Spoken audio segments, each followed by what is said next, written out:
वक्त हो चला है उत्तर प्रदेश की कुछ खास खबरों पर नजर डालने का।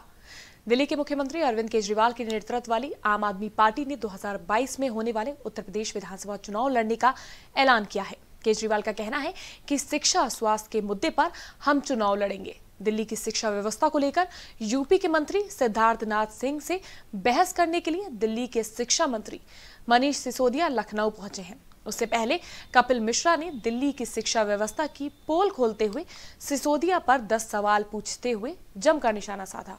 कपिल मिश्रा ने आरोप लगाया कि दिल्ली में शिक्षा क्रांति नहीं, विज्ञापन क्रांति की गई है। इसके अलावा कपिल मिश्रा ने दावा किया है कि दिल्ली में जब से केजरीवाल सरकार आई है तब से दिल्ली में एक भी सरकारी स्कूल नहीं बने। हाँ, स्कूलों में कुछ नए कमरे जरूर बने हैं।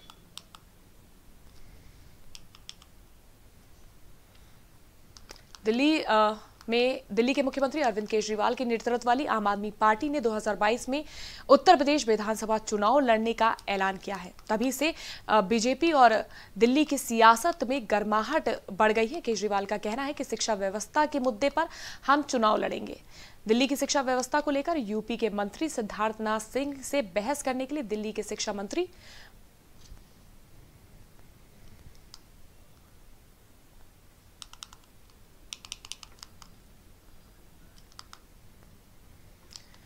दिल्ली के डिप्टी सीएम और शिक्षा मंत्री मनीष सिसोदिया 2 दिवसीय लखनऊ दौरे पर पहुंच गए। इस दौरान सिसोदिया के काफिले की कई गाड़ियों को रोका गया। एयरपोर्ट से बाहर निकलने पर कई गाड़ियों को रोका गया। काफिले में शामिल गाड़ियों का चालान भी काटा गया। बता दें कि सिसोदिया यूपी सरकार के मंत्री द्वारा मिली चुनौती को स्वीकार करते हुए शिक्षा नीति पर खास बहस करने के लिए राजधानी लखनऊ पहुंचे। हालांकि प्रेस कॉन्फ्रेंस में सिसोदिया तो दिखाई दिए, लेकिन बीजेपी मंत्री सिद्धार्थनाथ सिंह कहीं नजर नहीं आए। मनीष सिसोदिया ने कहा, दिल्ली के सीएम अरविंद केजरीवाल द्वारा उत्तर प्रदेश विधानसभा चुनाव लड़ने की घोषणा के बाद बीजेपी सरकार बौखला गई है। साथ ही उन्होंने योगी सरकार पर निशाना साधते हुए कहा कि इतने सालों में सत्ता में रहने के बावजूद उनकी सरकार ने उत्तर प्रदेश की आबादी के लिए कुछ नहीं किया। साथ ही उन्होंने योगी सरकार से बहाने ना बनाने की बात भी कही।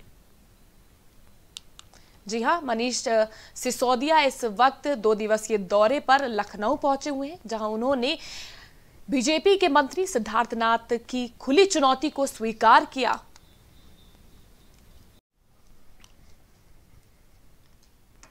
वहीं इस वक्त हमारे साथ फोन लाइन पर जुड़ चुके हैं वंशराज दुबे, प्रवक्ता आम आदमी पार्टी के। तो उनसे जानते हैं। वंशराज जी, आपको मेरी आवाज आ रही है? जी जी, बताएं। आपको क्या लगता है मनीष सिसोदिया के दौरे से क्या कुछ होने वाला, राजनीतिक बदलाव कैसा आने वाला है? देखिए, मैं आपको बताना चाहता हूँ कि आदित्यनाथ की सरकार जो 1 हफ्ते पहले आदरणीय मनीष सिसोदिया जी को, जो दिल्ली के शिक्षा मंत्री हैं, उनको इस सरकार ने चैलेंज किया था कि आप आइए और आप हमारे सरकारी स्कूलों को देखिए, फिर आप इस पे कोई टीका टिप्पणी करिएगा। और ये दुर्भाग्य है कि सुबह से आज लखनऊ की राजधानी में है, लखनऊ में है आदरणीय मनीष जी, और लगातार 4-5 घंटे की प्रेस वार्ता भी चली। और अभी हम सरकारी स्कूल को देखने भी जा रहे थे और हमारे काफिलों को रोक लिया गया, आदरणीय मनीष जी को रोक लिया गया है। ये सरकार पूरी तरीके से बौखला चुकी है। जो सरकार शिक्षा स्वास्थ्य पे बात नहीं करना चाहती, जिनका सब्जेक्ट जो है बिजली पानी नहीं है, मंदिर मस्जिद है, वो लोग आज घबरा चुके हैं। जिस तरह से कपिल मिश्रा ने आरोप लगाया है कि दिल्ली में शिक्षा क्रांति नहीं विज्ञापन क्रांति है, इसको लेकर आपका क्या कुछ कहना है? देखिए, कपिल मिश्रा के बयान पे मैं कोई बयान नहीं देना चाहता हूं, लेकिन मुझे आज समझ में नहीं आ रहा है कि जिस सरकार के मंत्री ने ये बाकायदा आह्वान किया था कि अगर मनीष सिसोदिया जी उत्तर प्रदेश के सरकारी स्कूलों का दौरा करना चाहते हैं तो उनका स्वागत है।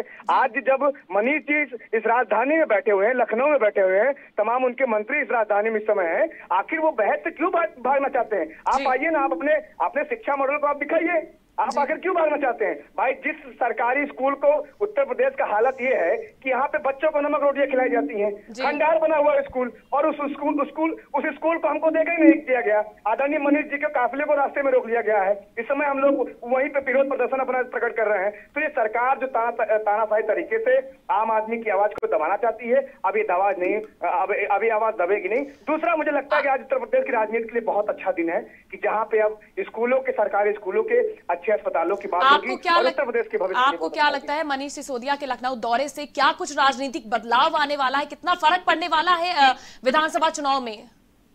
बिल्कुल, क्यों नहीं, फर्क क्यों नहीं पड़ना चाहिए? आप बताइए, 70 साल की आजादी के बाद कभी आपने शायद देखा होगा कि इस तरीके से सरकारी स्कूलों पे, सरकारी अस्पतालों पे बहस हो? आज कम से कम आम आदमी पार्टी की वजह से, आदरणीय मनीष सिसोदिया जी की वजह से, आदरणीय अरविंद केजरीवाल जी की वजह से, आदरणीय संजय सिंह जी की वजह से कम भारतीय जनता पार्टी स्कूलों पे और अस्पतालों पे बात करने के लिए विवश है। यही सबसे बड़ी जीत है और इस लड़ाई को यही नहीं रुकने दिया जाएगा। आम आदमी पार्टी का एक एक कार्यकर्ता इनसे लगातार सवाल करेगा, शिक्षा को लेके, स्वास्थ्य को लेके। यही हम लोग का उत्तर प्रदेश का मॉडल है। बहुत बहुत शुक्रिया वंशराज जी हमारे साथ जुड़ने के लिए। तो ये थे हमारे साथ आम आदमी पार्टी के प्रवक्ता वंशराज, जिन्होंने बताया कि किस तरह से आम आदमी पार्टी पूरी तरह से तैयार है लखनऊ में विधानसभा चुनावों को लेकर। वो किस तरह से अपनी तैयारियों में जुट गए हैं और इस बार वो बीजेपी को कड़ी टक्कर देने वाले हैं। साथ ही साथ जिस तरह से मनीष सिसोदिया ने भी कहा कि इस बार वो बसपा, सपा और बीजेपी किसी से डरने नहीं वाले हैं और वो खुद की सरकार बनाने की पूरी तैयारी में है। दिल्ली के मॉडल पर वो लखनऊ में भी काम करने वाले, उत्तर प्रदेश की दशा को बदलने वाले, जिस तरह से उनका कहना है कि शिक्षा व्यवस्था को वो दुरुस्त करने वाले हैं। और साथ ही साथ जैसे सरकार कहती है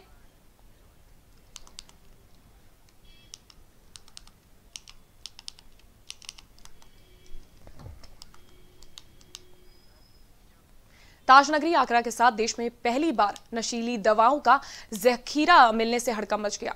ड्रग विभाग और पुलिस की संयुक्त कार्रवाई में 70 घंटे के अंदर 5 से 7 करोड़ की दवाएं मिली, तो वहीं 4 करोड़ से ज्यादा की नशीली दवाओं का भी जखीरा बरामद हुआ। इस पूरे मामले की जानकारी देते हुए एसएसपी ने बताया कि आगरा गैंग का सदस्य पंकज गुप्ता इस पूरे मामले का मास्टरमाइंड है, जो फरार है। लेकिन पुलिस ने उसके भाई और बेटे के साथ मकान मालिक भाजपा नेत्री के पति किशन अग्रवाल को भी गिरफ्तार किया है और उनके खिलाफ ड्रग माफिया घोषित कर गैंगस्टर एक्ट की कार्रवाई की जाएगी। साथ ही इन सब के अवैध काली कमाई से अर्जित संपत्ति को भी जब्त किया जाएगा।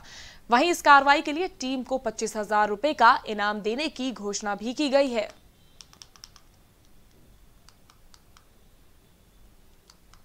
ताजनगरी आगरा के साथ देश में पहली बार नशीली दवाओं का जखीरा मिलने से हड़कंप मच गया। ड्रग विभाग और पुलिस की संयुक्त कार्रवाई में 70 घंटे के अंदर 5 से 7 करोड़ की दवाएं मिली हैं, तो वहीं 4 करोड़ से ज्यादा की नशीली दवाओं का भी जखीरा बरामद हुआ है। इस पूरे मामले में जानकारी देते हुए एसएसपी ने बताया कि आगरा गैंग का सदस्य पंकज गुप्ता इस पूरे मामले का मास्टरमाइंड है, जो फरार है। लेकिन पुलिस ने उसके भाई और बेटे के साथ मकान मालिक भाजपा नेत्री के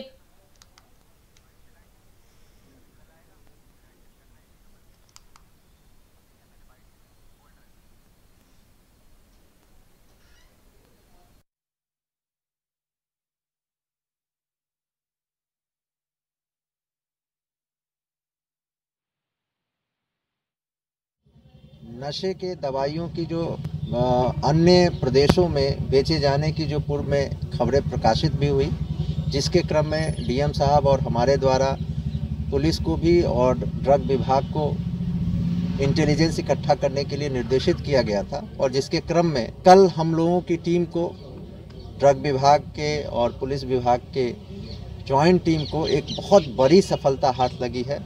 एक पूरा गिरोह जिसके 3 सदस्यों को गिरफ्तारी करने में सफलता प्राप्त हुई।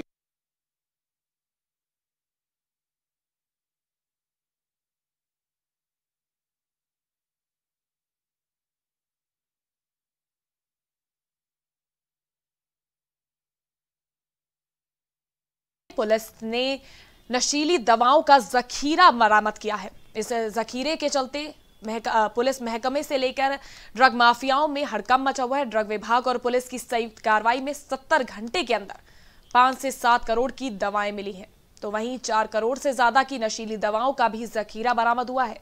इस पूरे मामले में जानकारी देते हुए एसएसपी ने बताया कि आगरा गैंग का सदस्य पंकज गुप्ता इस पूरे मामले का मास्टरमाइंड है, जो फरार है। लेकिन पुलिस ने उसके भाई और बेटे के साथ मकान मालिक भाजपा नेत्री के पति किशन अग्रवाल को भी गिरफ्तार किया है और उनके खिलाफ ड्रग माफिया घोषित कर गैंगस्टर एक्ट की कार्रवाई की जाएगी।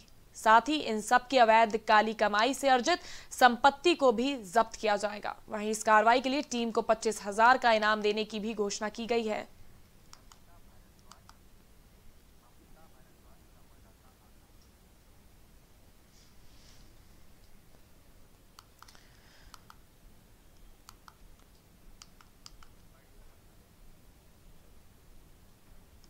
तो वहीं इस पूरी खबर पर जहां पुलिस को इतनी बड़ी सफलता मिली, इस पर हमारे साथ ताज नगरी आगरा से संवाददाता हमारी जुड़ चुकी है ममता भारद्वाज। तो उनसे जानते हैं, ममता, आपको क्या लगता है कि जिस तरह से पुलिस ने इतनी बड़ी सफलता हासिल की है, इसको देखते हुए पुलिस का क्या कुछ कहना है, क्या कुछ चीजें सामने आ रही है? वहीं भाजपा नेत्री के पति को भी गिरफ्तार कर लिया गया है, इस पर क्या चीजें सामने आ रही हैं? जी बिल्कुल, किसी आपको बता दूं कि यहाँ भाजपा जो नेत्री है उसके घर से इतना बड़ा जखीरा प्राप्त हुआ है। पुलिस और ड्रग विभाग की संयुक्त कार्रवाई जो की गई है, इन्होंने छापेमारी की गई है, उसके अकॉर्डिंग उसमें ये बहुत बड़ी सफलता हासिल हुई है, जिसको लेकर के पूरे शहर में हड़कंप मच गया है। मेडिकल लाइन में खासकर पूरे शहर में हड़कंप मचा हुआ है।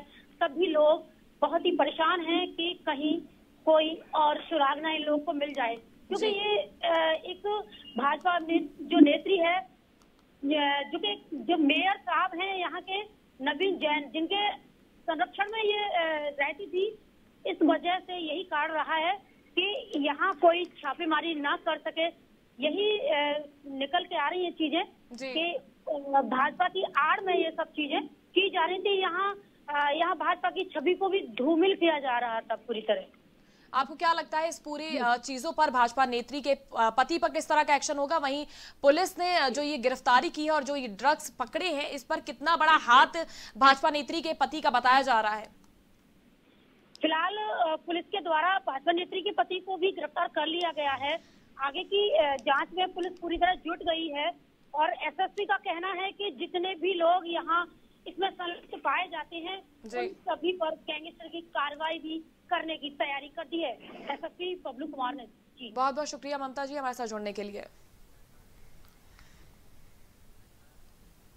आजमगढ़ में पुलिस और भीम आर्मी के कार्यकर्ताओं के बीच हिंसक झड़प हो गई, जिसके बाद भीम आर्मी के कार्यकर्ताओं में आक्रोश का माहौल देखने को मिला। पुलिस ने आक्रोशित कार्यकर्ताओं को बैरिकेड से बाहर कर दिया। वहीं इस मामले के बाद चंद्रशेखर रावण ने सरकार पर निशाना साधते हुए कहा कि वो सरकार के सत्ता का नशा बहुत जल्द उतारेंगे। माहौल बिगड़ने के बाद कलेक्ट्रेट परिसर में आला अधिकारी और पुलिस बल तैनात किए गए।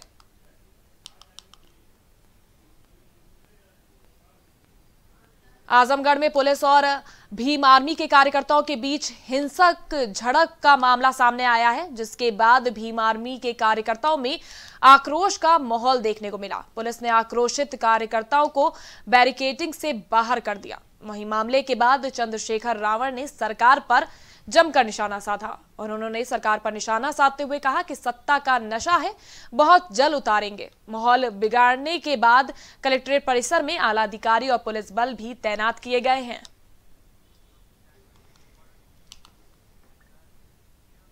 वाराणसी के सर्किट हाउस के बाहर बुजुर्ग महिला ने जमकर हंगामा शुरू कर दिया।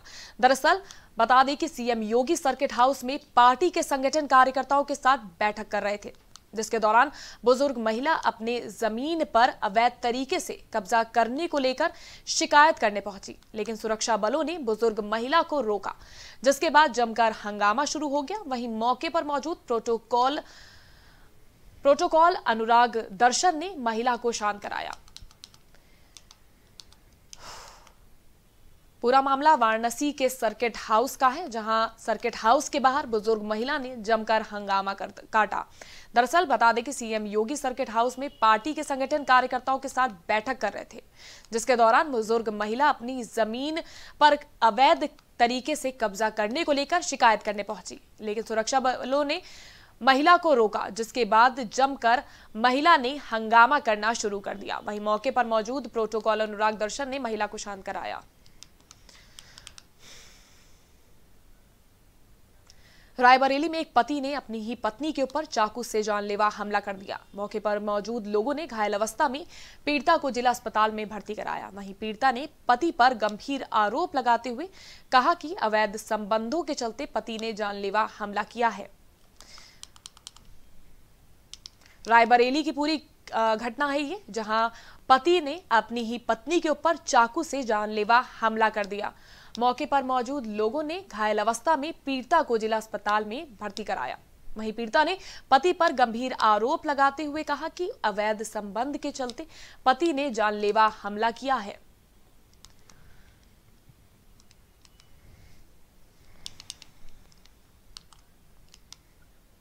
हमीरपुर के कुरारा थाना क्षेत्र में जमीनी विवाद को लेकर बेटा ने पति पर जानलेवा हमला कर दिया। धारदार हथियार से बेटे ने पिता के गले सहित शरीर के कई हिस्सों में प्रहार कर दिया। मौके पर पहुंची पुलिस ने गंभीर हालत में पिता को जिला अस्पताल में भर्ती कराया। प्राथमिक उपचार के बाद पिता को कानपुर रेफर कर दिया गया है, जिसके बाद उपचार के दौरान पिता की मौत हो गई। वहीं पुलिस ने आरोपी बेटे को गिरफ्तार कर लिया है। घटना हमीरपुर के कुरारा थाना क्षेत्र की है, जहां जमीनी विवाद के चलते बेटे ने पिता पर जानलेवा हमला कर दिया। जी हां, धारदार हथियार से बेटे ने पिता के गले सहित शरीर के कई हिस्सों पर प्रहार किया। मौके पर पहुंची पुलिस ने गंभीर हालत में पिता को जिला अस्पताल में भर्ती करा दिया है, जहां उनका उपचार चल रहा है।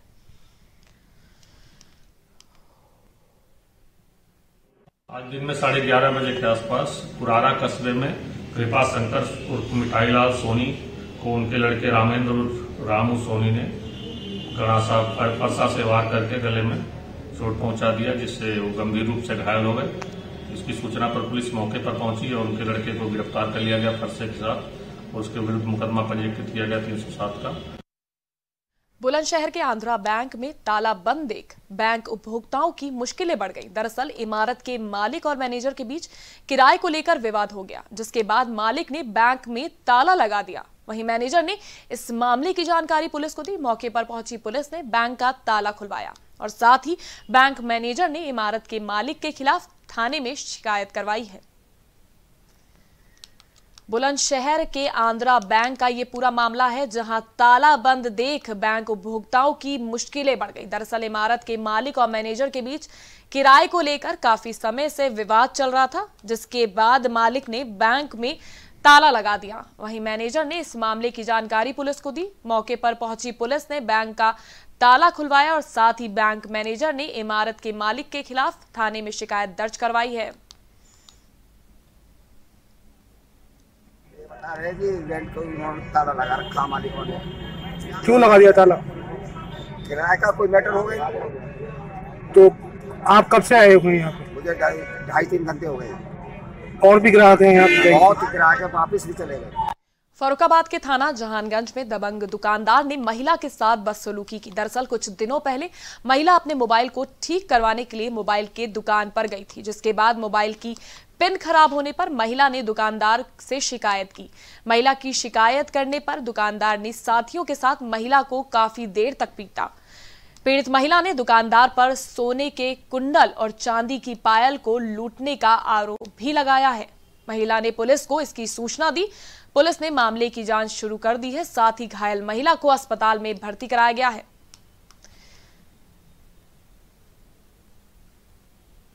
फर्रुखाबाद के थाना जहानगंज में दबंग दुकानदार ने महिला के साथ बदसलूकी और मारपीट की।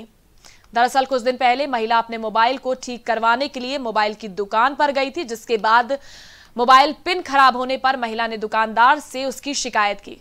वहीं शिकायत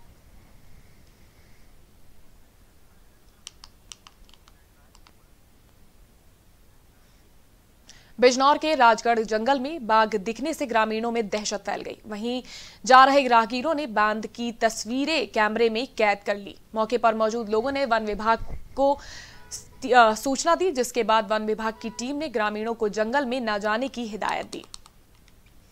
बिजनौर के रामगढ़ जंगल में बाघ दिखने से ग्रामीणों में दहशत का माहौल है। वहीं जा रहे राहगीरों ने बाघ की तस्वीरें कैमरे में कैद कर ली। मौके पर मौजूद लोगों ने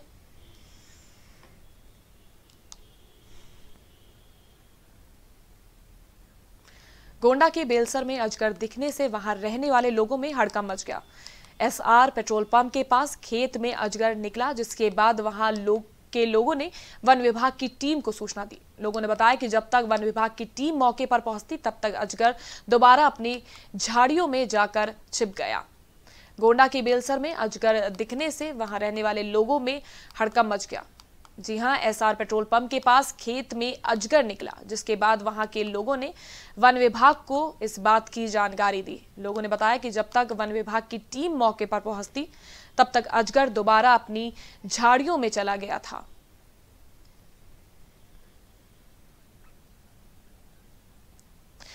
फिलहाल के लिए मुझे दीजिए इजाजत, फिर हाजिर होंगे देश और दुनिया की तमाम बड़ी खबरों के साथ। आप बने रहिए प्राइम टीवी पर।